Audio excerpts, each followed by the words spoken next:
Oh well. Yeah. So the Heat, they're back in action tonight. 8:00 tip-off in Minnesota. All righty, go TCB boys. 6:45. The preheat gets I started. hate when you say that. That's what it's called. Yeah, TCB or preheat? TCB. Why? Huh? Why? Because you're making assumptions.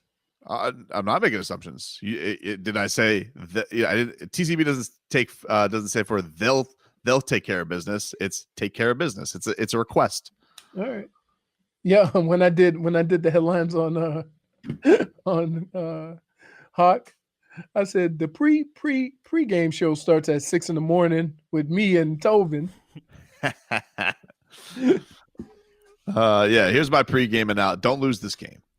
Worst team in the league. Don't lose the game. All right. Don't lose the game. It's not a demand as much as it is a polite request. Okay. But don't lose the game. All right. I would say to the Heat, just get my weekend started off right. Listen, I've been sitting here defending my guy Bam Adebayo, which these rat bastard Heat fans have been rats off a ship on this past week because he had one game where he didn't shoot the ball a lot. Then he shoots the ball a lot. You're mad that he doesn't rebound, even though he's the only guy out there who's 6'9" amongst the trees.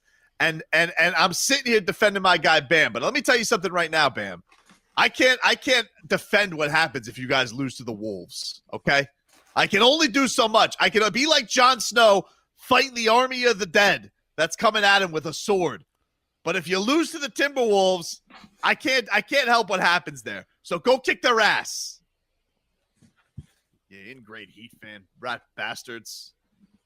Man, lighten up. I'm going to be locked in on the ticket tonight. Zaslow, Tommy Tighe, Mike Inglis. Is Rothstein on the call, or he doesn't go to Minnesota? Well, no, they don't travel anymore. They don't travel. He could be in Minnesota if he wants to. He could be in Minnesota in quotation marks. Oh, that's right. Okay, cool. So we get Rothstein on the broadcast tonight, or is it Ruth?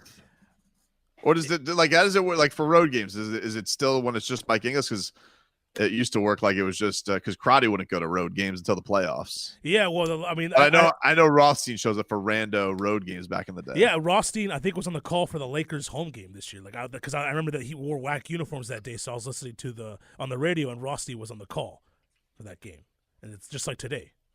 And so I don't know if it's gonna be Ruth or if it's gonna be wrong. But either way, I'm gonna be locked in. Dade South twitches in. I missed the dog talk yesterday, but Victor Alpodipo.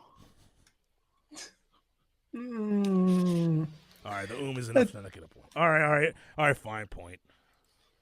Point for you gave him a pity point, and I loved it. Yeah. I feel like you got to hit him with a -1. Yeah, not his best work. All right. I'll set the point. -1. We can't hear either one, Robbie, by the way. We can't. I don't know if there's points or not points being thrown around. All right, it should be back now. Tyler Pedro, I got to give that good sneak in a point. Point for Twitcher.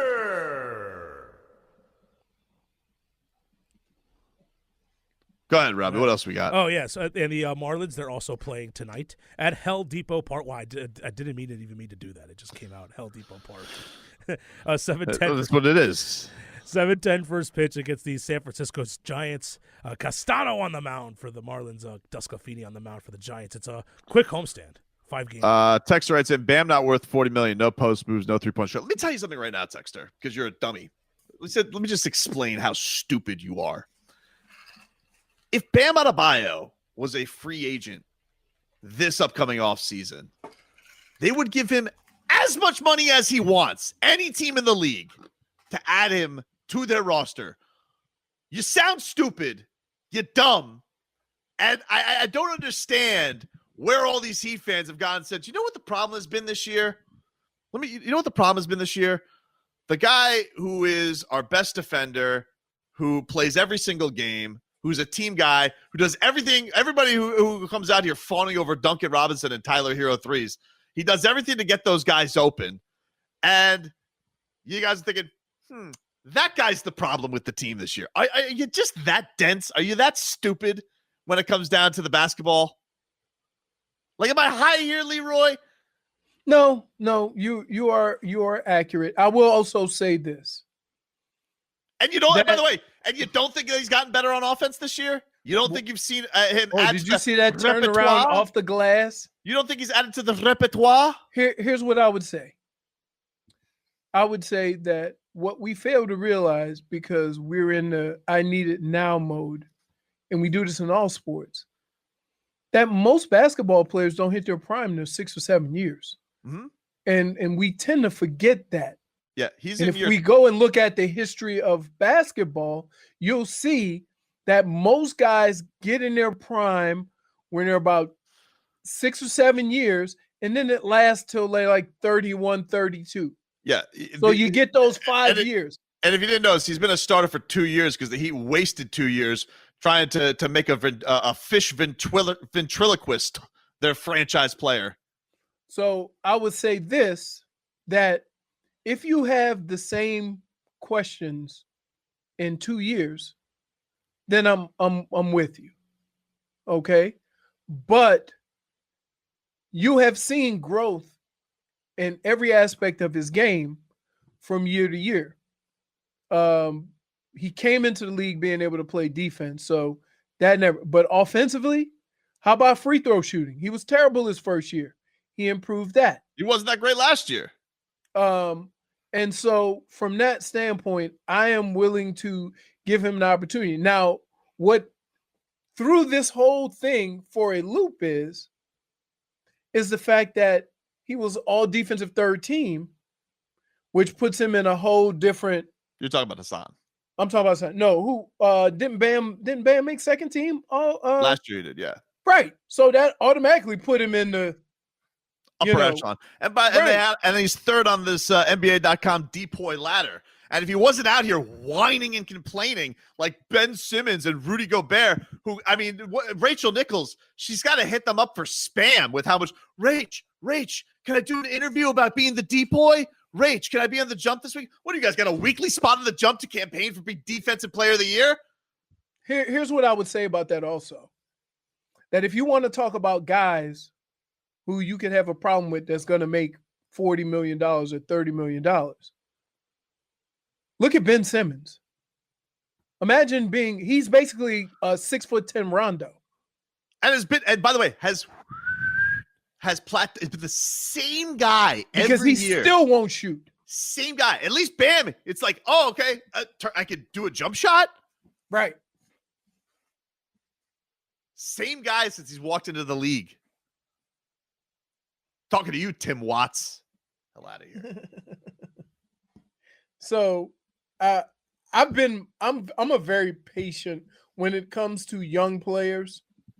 And keep in mind, I like in no way, shape, or form am I going to act like I came into the league and I was a seasoned veteran as soon as I got there. So what it does is it makes me understand what other young players in their sport are going through. So you've seen improvement in Bam in certain areas every year. And that's pretty much all you can ask for.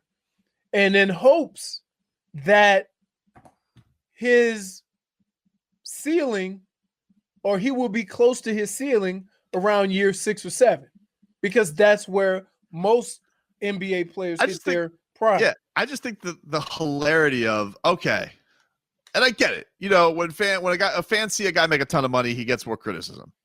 Fine. But like, make the criticism warranted. Make it, hey, the guy sucks. He's a bad teammate. He's a mope. He doesn't defend anybody. Doesn't try and get his teammates involved.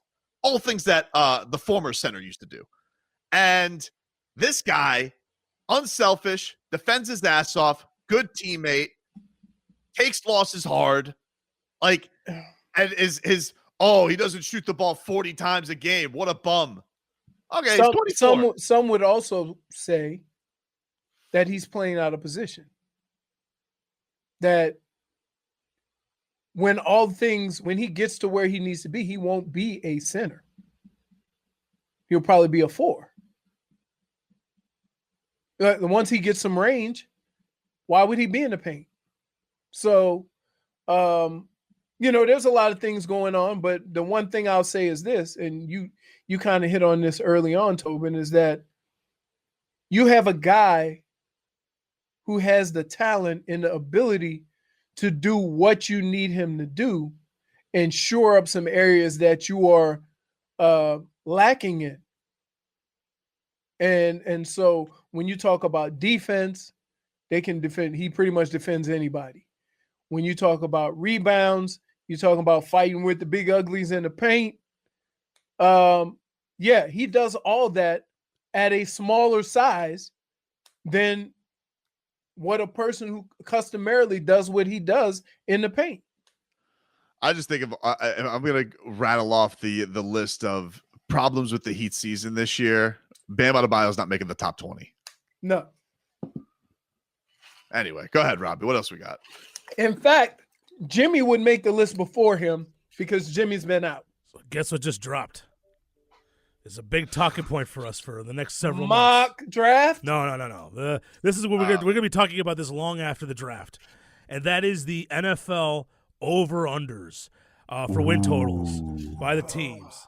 And the When Dolphins. does the schedule come out? I want to do that. Yes. The first No. ever 17 You game. guys That's a win, haven't that's a been loss. close.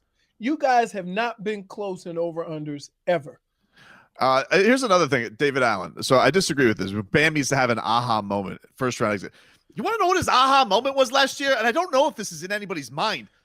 The Eastern Conference Finals last year, where he was the best player in the series.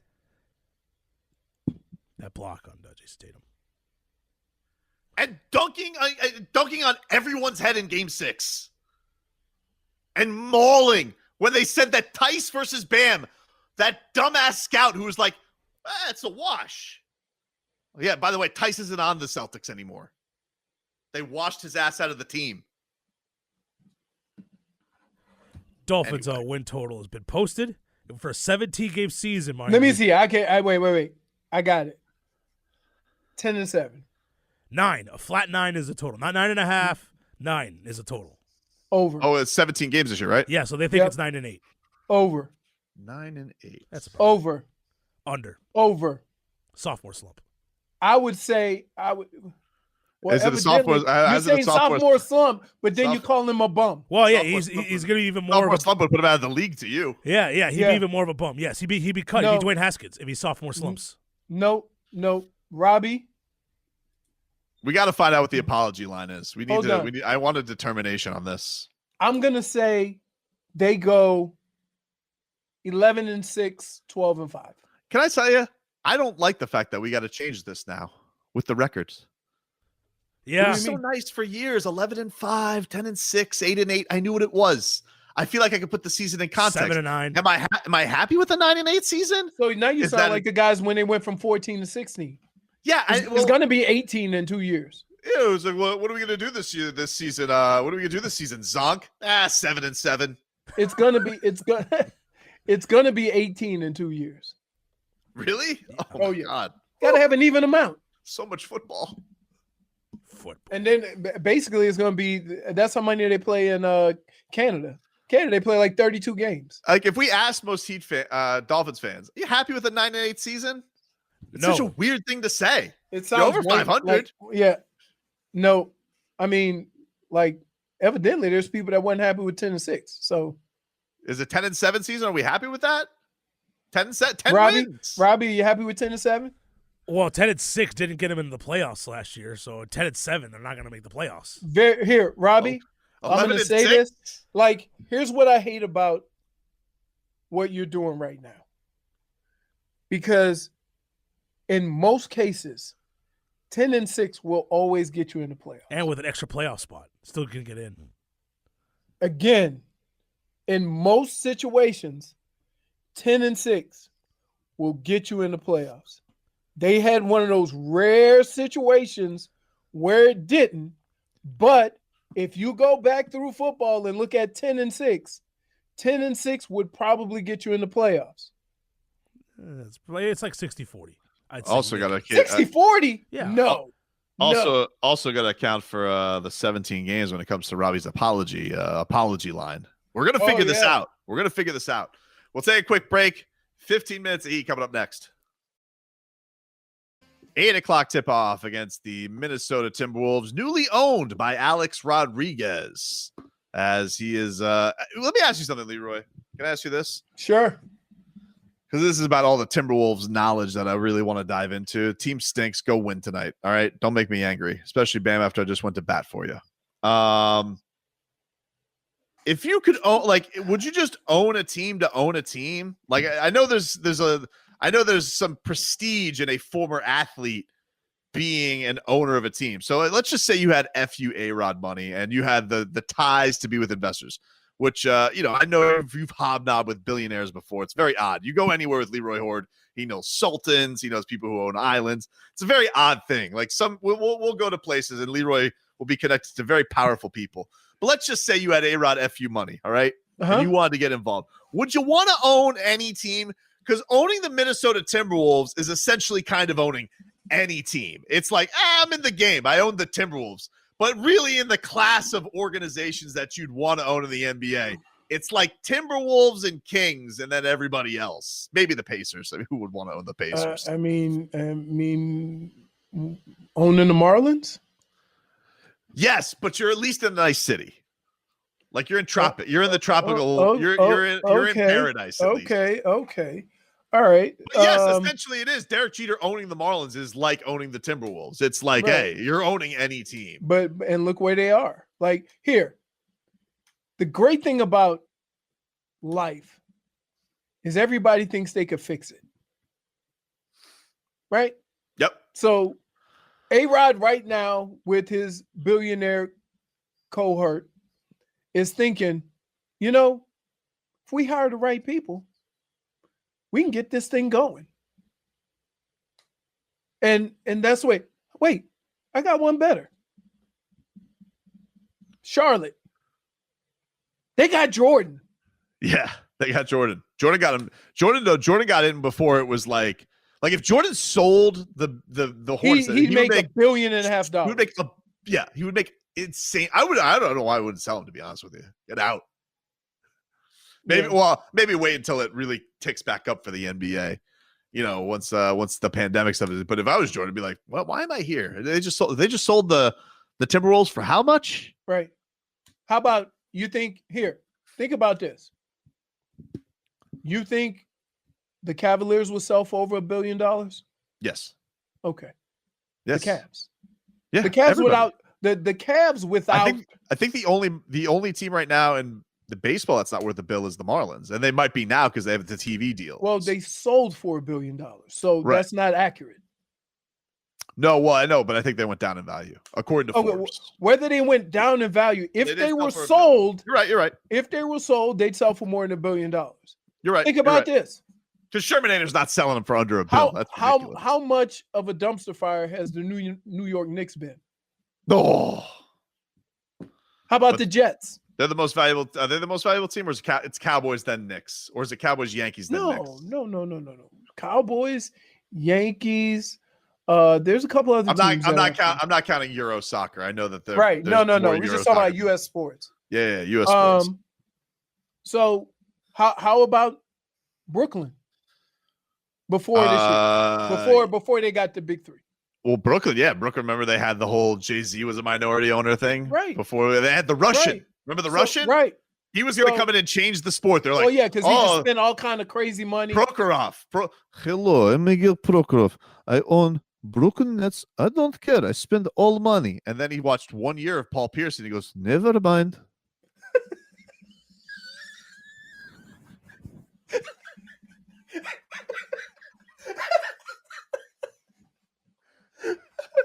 I mean, like, how many washed guys did the Brooklyn Nets sign and pay all that money to for Mikhail Prokhorov to say, no more, I can't? Right. But if you think about the Dodgers, I think the Dodgers might be up there too. I'm sure the Dodgers are up there. But I'm just saying, like, it's something to be said because keep in mind, they all share the same pot of money. Mm-hmm. So if you own one of those teams, you're benefiting from the overall wealth of the sport, not just your team. Right. A-Rod, No Limit says A-Rod is all business, though. He wants profit of the Timberwolves in 10 years. Yeah, and I think that's essentially what the thing is, I think that's essentially what Jeter wanted to do too, but Jeter didn't have enough money. So Jeter actually had to get a job with the Marlins. Like he runs day-to-day stuff because they weren't going to make him the point guy. Right. To just be like, hey, Jeets is here to wave and stuff. Like Jeter had to get his hands dirty. Right. I don't know if A-Rod's going to do that. I don't think A-Rod's going out there and scouting with Karl Anthony Towns. But again, like when you look at, you can pick any franchise in any sport. But you'd want to own any franchise? That's essentially what I'm asking. Like, would you, if you had the money, Yes. you want to own any franchise? Yes. You wouldn't care. When you Even say, the look, even wait, the wait. Pacers, even the Pacers. Say this. Say Leroy Hoard, the owner of the Pacers, and what immediately do you think? I think Dude's got money. yeah, but we don't know that A-Rod has money. We know No. Leroy Here. Hoard. A-Rod went from being rich to wealthy. Leroy Hoard, owner of the Kings. Yeah, the Kings. What about? Would you want to own a hockey team? Like if it was Leroy Hoard? No. Leroy Hoard, owner of the Coyotes. No, that would be funny. First minority owner of a hockey team. Like, yeah, guess what? Never skated. How come none of these guys want to get in the hockey game? I feel like there's good value there. No. Come on. I'm just saying, like, Katie doesn't want to go own like, the Wild. You're making it sound like none of these franchises are worth owning. That's not true. There's a guy that did jail time for faking it. What was that? He was going to buy the Rangers? Remember back in the day? Yeah. The guy faked everything. Oh, that guy tried to buy the Panthers. That's a great 30 for 30. Yeah. I think it's called Big Shot. Was it the Panthers? He ended up buying the Islanders with no The money. Islanders, right. He ended up buying, but he tried to buy the Stars and he tried to buy the Panthers. Right. With no money. With no money. No money. Right?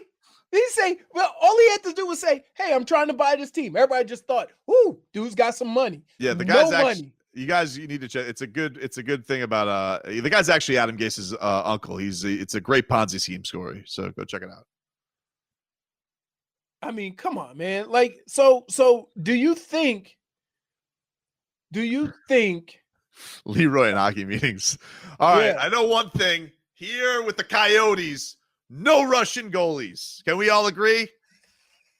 and they got to be big. Big. Breaking news here in the Sports Center as Coyotes co-owner Leroy Hoard caught in a gambling scandal for riding the Bob over Chris Streeter under.